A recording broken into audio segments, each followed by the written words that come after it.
கத்தி படத்திலிருந்து அந்த காயின் ஃபைட் அப்படின்னு தமிழ் சினிமாவில் எழுதப்பட்ட எடுக்கப்பட்ட one of the best fight sequences. ஒரு பூத் பங்களா மாதிரி ஒன்று நம்ம காமிக்கிறோம் எடுத்த உடனே. 40 பேர் நினச்சேன், அவனால் சமாளிக்க முடியாது. 50 பேர் அனுப்புகிறேன். ஜார்ஜ் பார்த்தீங்கன்னா ஃபஸ்ட்டு பெரிய ஷேடை மட்டும் வரும், எல்லாம் உள்ளே வருவானுங்க. அந்த வெளிச்சத்தை வச்சுக்கிட்டு உள்ளே வந்தோடனே அந்த கேட்டு மட்டும் போட்டுற அந்த சவுண்டு மட்டும் வரும். அந்த ஜன்னல் வழியாக பார்த்தீங்கன்னா அவனுங்க எல்லாமே இப்படி ஏறி குதிச்சு வருவாங்க.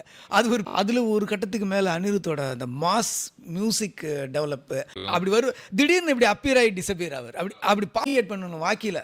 இவர் தூக்கி போடுற சவுண்டுக்கும் டிஓபி வந்து வாக்கியில் வந்து லைட்ஸ் ஆன் அப்படின்னு லைட்ஸ் ஆஃப் அப்படின்னு போது கணக்கு நீங்கள் லைட் ஆஃப் அந்த டைமுக்கு ஆஃப் ஆகணும். லைட்ஸ் ஆனும் போது அந்த டைமுக்கு ஆன் ஆகும்போது வரணும். இது வந்து இவ்வளோ பெரிய ரிஹர்சல். படத்துலேருந்து ஒருத்தம் அந்த ரவுடி பின்னாடியில இருந்து பார்ப்போம், இவர் மட்டும் தலையை இப்படி ஒரு மாதிரி எட்டி பார்க்குற மாதிரியான ஒரு சின்ன ஷாட்டு. அதுக்கப்புறம் அஃப்கோர்ஸ் கையில் தான் காயின் இருக்கு, எதுக்கு வேஸ்ட் பண்ணோன்னு நெத்திலையும் வச்சிருவாரு.